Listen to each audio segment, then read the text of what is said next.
You've tuned into Unpause Your Life with Dr. Callie Estes. Your access to success strategies and more to help you move onward and upward with your life. Listen in each week as she interviews others who have really taken their essence to the next level and truly unpaused their life. Now here's your host, Dr. Callie Estes. Hey everyone, welcome to the show. This is Dr. Callie Estes, and I am founder of the Addictions Academy, the Addictions Coach, and Rehab Rescue. Welcome to Unpause Your Life. This is a great podcast where we showcase people who have done something extraordinary with their life. I welcome you, and I hope you enjoy all of our guests. On my way, found a reason to wake up another day. You are listening to Unpause Your Life with Dr. Callie Estes of the Addictions Coach and the Addictions Academy. My guest today, I'm very excited for my guest today, is Michael Venn, and he is the creator of The Heroin Effect. But more importantly, he's a director, a writer, a producer, and content creator whose background in music led him into the film world. He made his writing and directorial debut in 2010 with the short film Dark Scribbles, which premiered in the Short Film Corner at the 2010 Festival de Cannes and was an official selection at film festivals across the country. In 2012, Michael went on to produce and co-direct the award-winning feature documentary In Danger of Being Discovered. In 2014, he wrote and directed a series of 4 music videos for the Grammy Ballot nominated singer-songwriter Lizzy Marella. He was also nominated for a regional Emmy at the 39th Boston New England Emmy Awards for the PSA It's Time, Let's Talk. In 2017, Michael won the New Hampshire Filmmaker of the Year award at the New Hampshire Film Festival. Michael's current project is the feature documentary film The Heroin Effect, which is now available on Amazon, iTunes, and Google Play, and it was inspired by the opioid crisis that is currently plaguing the country. So welcome, Michael, and all your amazing accomplishments. Thank you so much, Kelly. I really appreciate you having me on. My God, I read your bio. I'm like, won this. I'm like, geez, I haven't even won an award once in my life. That's awesome. You will. I don't know. I'm getting too well, old. Thank you. I mean, no, you're not at all. I'm probably older than you. So tell me how you got here. Tell me why were you inspired to do The Heroin Effect? I know, obviously, you're inspired for film, but what made you do this and how did you get here? It was a really interesting, it was a really interesting story when I got the idea to do it. I'm a single father. I have been since my son was around 9 months old. He's just turned 14 the other day. And, probably just almost 4 years ago, he and I were, I live in a downtown area and we walked downtown to grab a cup of coffee with the dog and, kind of went for a walk one morning and, it was in the fall. It was nice out and we walked back home and I ran into this friend of mine who I hadn't seen in a few years. And, we were talking and I knew he had been in a bad car accident. And, I said, hey, it looks like you're doing great. Heard about the accident. Nice to see you're all right. And he goes, yeah, do you know a whole story? And I was like, no. And he goes, I'm a heroin addict. I, shot up, nodded out, totaled my car. I'm lucky to be alive. And, I've been in recovery now for 10, 11 months and, living in a sober house. And literally it floored me. That moment right there floored me because this is a kid who grew up in a good home, had great parents, well-educated athlete, good-looking guy. He was the guy that literally, if you saw him, you wanted your daughter to date him or you wanted your son to grow up to be like him. Smart kid. He was in grad school at the time. And I remember thinking, and kind of looking at my son and going, this isn't making any sense to me. Like, how are you a heroin addict? Like, that doesn't fit the stereotype that, kind of Hollywood sold us over the years. So, I talked to him for a while, shook his hand, said, man, keep in touch. I'm glad to hear you're doing really well. And, walked the rest of the way home and, walked in the door, grabbed a notebook and wrote 3 pages of an outline, which became the idea for the film. And the whole thing started with me writing. And the very first sentence that I wrote was like, I wanted to do a documentary film on heroin without shooting, scenes with like people shooting up or doing heroin or scoring dope on a street corner. And, it was like, I didn't want to be that stereotypical needle porn kind of thing where it was just like, find a junkie, follow them around, watch them score dope, watch them shoot up, watch them die. Like, that story's been told and it's the wrong story. So for me, it was really like I needed to change perception. And as a musician, every band I ever listened to growing up was, influenced by that, whether it was, Miles Davis and John Coltrane, or whether it was the Sex Pistols, or whether it was the Beatles or Sublime or Jane's Addiction or whatever it was.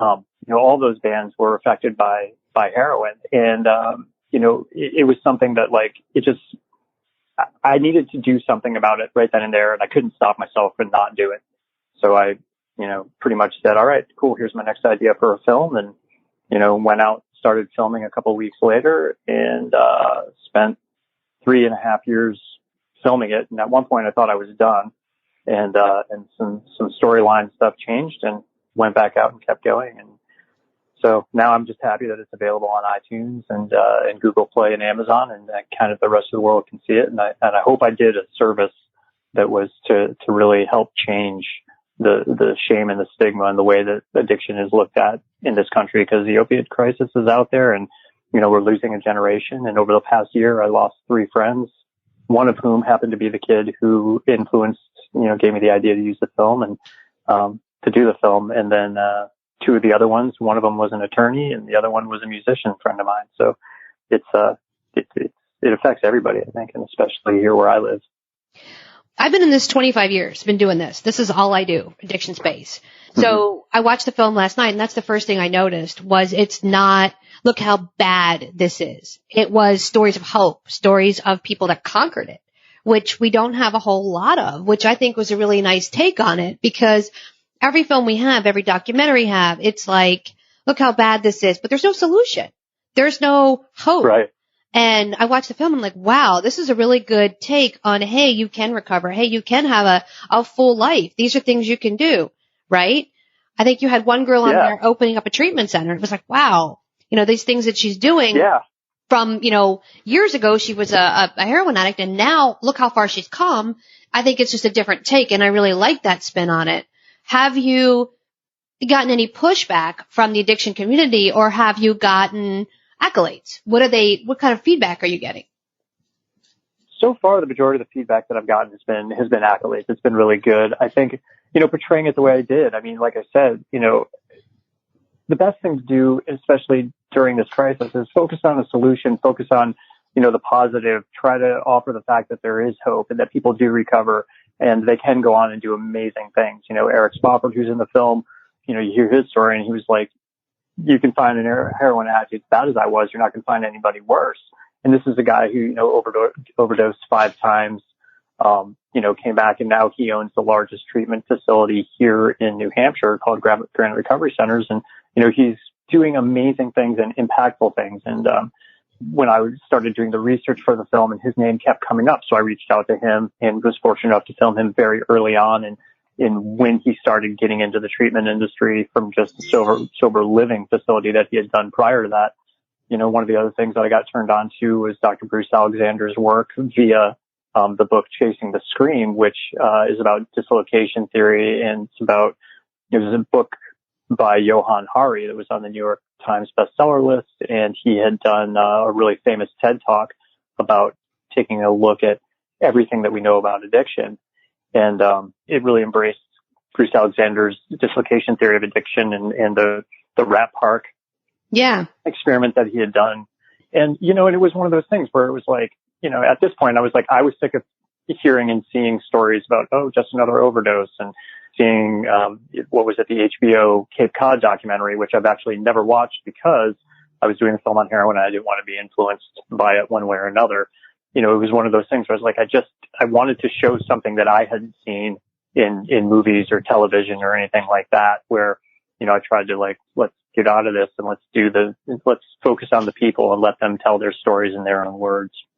Found a lot of people in recovery. And I mean, sadly, the whole film isn't happy all the time. There's a lot of people in it that are struggling, and there's, some people in it that don't make it. And, it's the reality of it. If you are an active user and they're watching this film, what is your takeaway for them? What was your goal for somebody who's struggling, who can't seem to get out of the rat race? My goal was that if you are an active user and you see the film, it gives you hope. At least it gives you, hopefully, an idea that there is hope, that you can recover, that there is a way out. And you can see, because there's somebody else, you know, out there that you see in this film that shows you that is possible. You know, I mean, I used to be a surfer. It seems like another life ago, but you know, Mavericks, a famous surf break in California. You know, that was a place that people looked at and they were like, oh my God, that's huge. That, you know, nobody will ever surf it. And one guy finally did. And then he surfed it alone for 10 or 13 years before anybody else would ever paddle out and join him.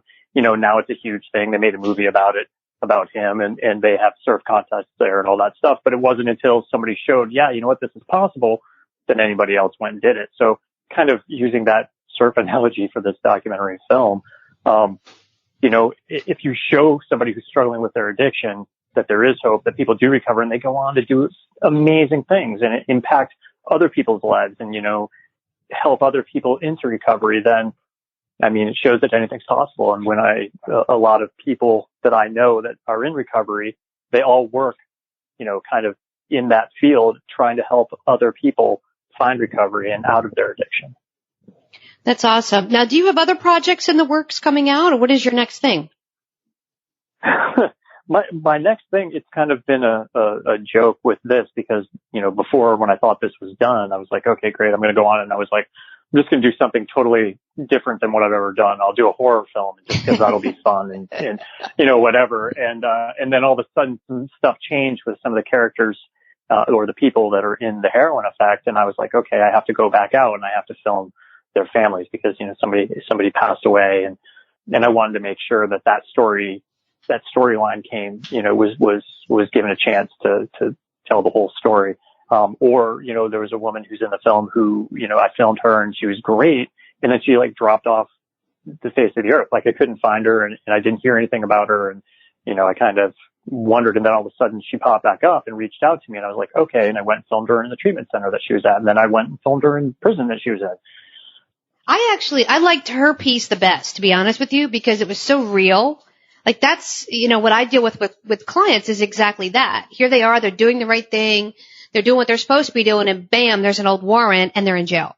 And they're like, I'm doing the right thing. How did I get here? And it's not necessarily that you just decided to do the right thing, that everything is going to just all of a sudden be, you know, butterflies and cupcakes. You still have to clean up the other side of your street. And she talks about that. So I really actually enjoyed listening to her. And of course, John Hurry, you had him on there. He's so controversial. He's one of my favorites. He's a great guy. I mean, I loved his book. I was fortunate enough. We had all these different opportunities. Like we were going to go film him in Boston and then, he was really sick. So we couldn't film him there. He was like, listen guys, don't show up. I'm actually stuck in a hotel really sick. And then all of a sudden he was in New York and I'm like, great, man. I used to play in New York. It's a 4-hour drive. Let's go. And so hopped in the car, drove to New York City, had to rent a conference room in the hotel that he was staying in, filmed him in there. And then I turned it around and drove home. But, you know, we spent 4 hours filming him in this conference room, got some great stuff.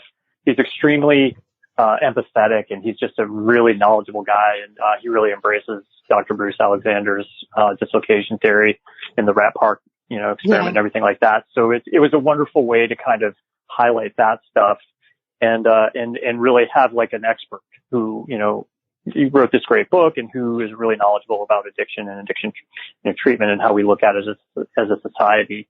And so I was really fortunate to have Johan in the film. And there was a couple other people that I really wanted to get in the film and couldn't, or ended up cutting out because the story seemed more impactful without having celebrities in it. Right. Well, that's the other thing that I noticed. It wasn't Russell Brand talking about this and Demi Lovato talking about that. It was real people. And when you watch some of these shows and some of these, you know, documentaries, it's like the Chris Herron Project, which is awesome, but it's a famous person and it's hard to relate. You know, if you're middle class or lower class, you're going, okay, well, that's great. So he has tons of money, he has tons of drugs, and he cleaned up. You know, yay, he has stuff I don't have. He has resources I don't have. But here you're filming the average person who has the same resources the rest of the world has. And they have these amazing stories to tell. So I think the film is very powerful. Thank you. I appreciate that. And it's funny that you mentioned Russell Brand and Chris Heron, because at one point I did have clips of Russell Brand in the film talking with Johan because they're friends, or Russell Brand with Oprah Winfrey.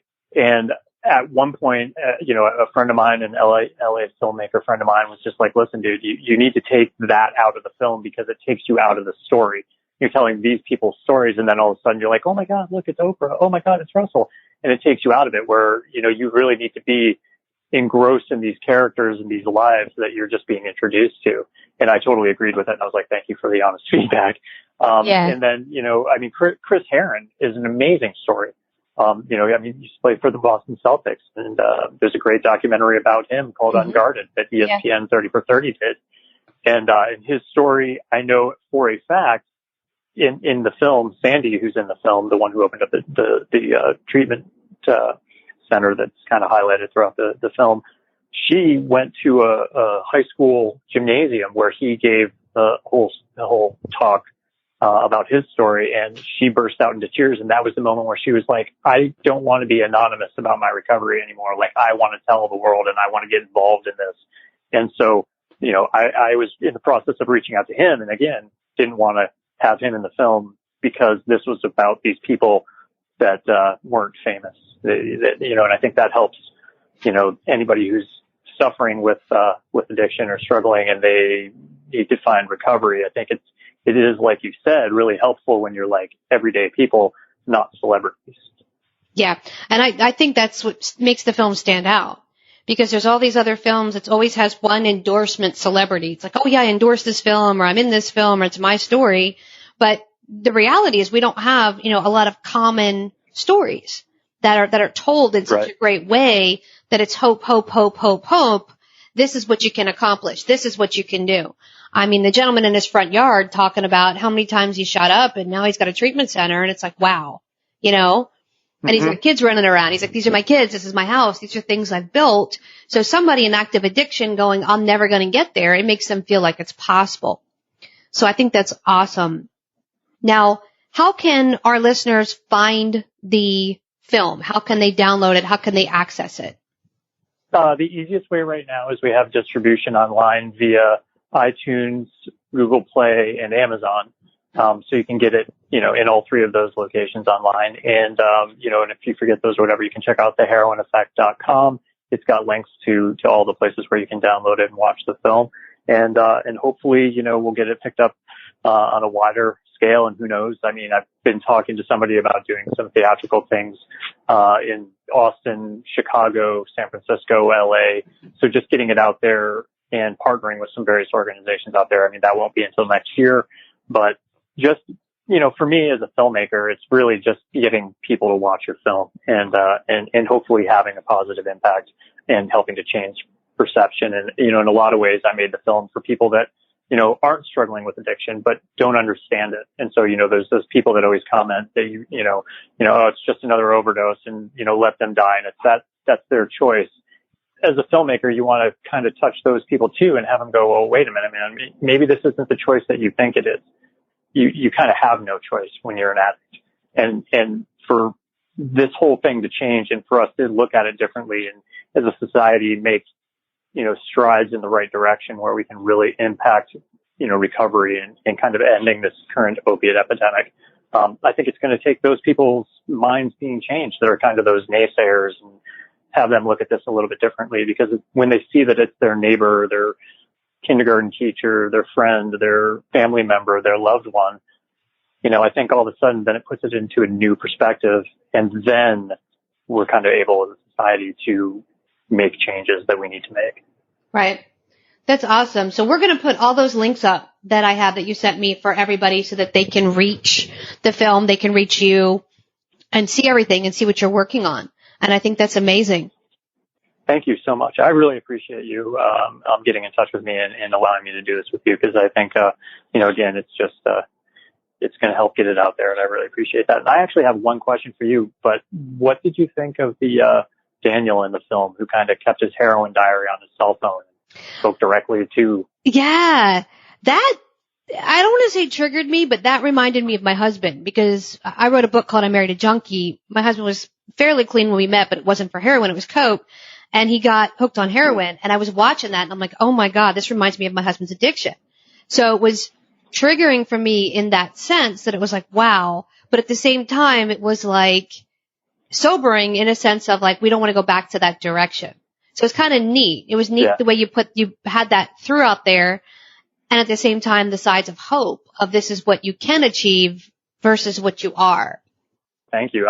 It was one of those things that, it was a lot more footage of him that's not in the film, but I was very fortunate to have access to that footage to incorporate into it and allow him to tell his story as somebody who was in the midst of his addiction and he was struggling. And you got to see, I mean, he was a bank manager. So, you know, you got to see his story and how he was affected with his addiction and see him in his daily life. Yeah. That's pretty powerful. It's that, having him in that film for families, I think is powerful because families that when they're in their own world and they have a family member in addiction, they're so close to the situation, they don't notice things. But when you look at somebody else's addiction, you're like, wow, this is what's happening. This is really what's happening. And this is the direction we're going to go. So I think it's like a sobering effect for other people to see outside of themselves what's actually happening. Yeah, for sure. And like I said, I'm very fortunate to have that footage in the film. Yeah, that's awesome. Well, I want to thank you for coming on. I appreciate you taking the time out of your day to come on and join us and talk about the film. And like I said, we're going to have everything up so everybody can reach you. And if you wouldn't mind giving us your social media handles, if anybody has any questions or wants to reach you directly, how can they find you? Let's see. My Twitter handle, I think, is just my name, although I never look at that. So I should allow you to put that up for me because I'm pretty sure it's at Michael Venn, but it might be my middle initial too. So it might be at Michael S. Venn. Boy, that's one of those things that you never pay attention to. But, you know, through the Heroin Effect, you can find links to everything for me. And, yeah, boy, I should have been more prepared. It's okay. It's at Michael S. Venn. You're fine. We'll put it all up for them. So, awesome. They can just click on it and go right and see it. Yeah. And the film is, you know, the Heroin Effect, and it's on, Twitter and Facebook and, but theheroineffect.com. Awesome. Well, I appreciate you coming on today. I really appreciate it. Thank you so much. I really appreciate the opportunity, and I love the work that you're doing. And I do need to read your book that you wrote about your husband because, you know, as a guy who played in bands for a long time and was a musician and a drummer, and you know, you definitely see that running rampant in that industry. Yeah. Stay on afterwards, and I will get your address, and I'll send you a copy. Ooh, thank you so much. You're welcome. You are listening to Unpause Your Life with Dr. Callie Estes and my guest, Michael Venn, which Twitter is Michael S. Venn. So if you have any questions, the movie is called The Heroin Effect if you want to reach out and check it out. Thanks for coming on, Michael. Thank you so much for having me.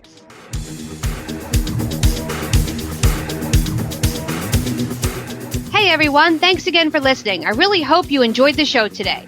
Head on over to iTunes and Apple Podcasts and leave a comment or review of what you think. Or contact us at 1-800-706-0318. If you want to be on our show, feel free to email or call. And if you have a topic, feel free to email or call as well. Thanks for listening to Unpause Your Life. For show notes and more, head on over to unpauseyourlife.com.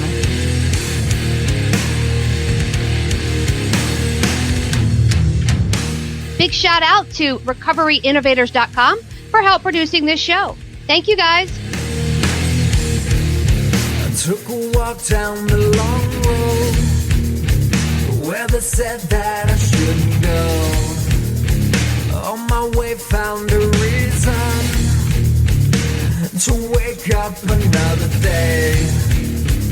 But they needed to show you all the things that you won't do. Find faith or religion, but nothing to show for it.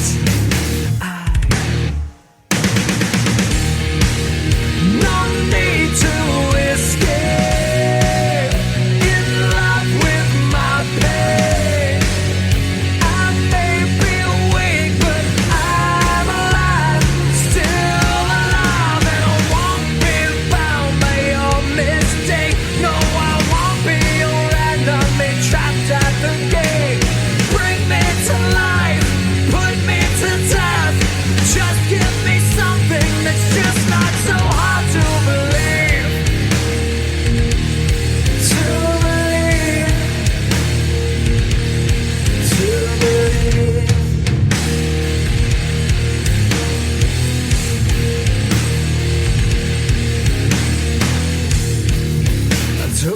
walk down the dark road where they said that I shouldn't go. I knew the dangers of flying. Now I'm so far from solid ground. But they needed to show you all the things that you won't do. Find faith or religion, but nothing to show for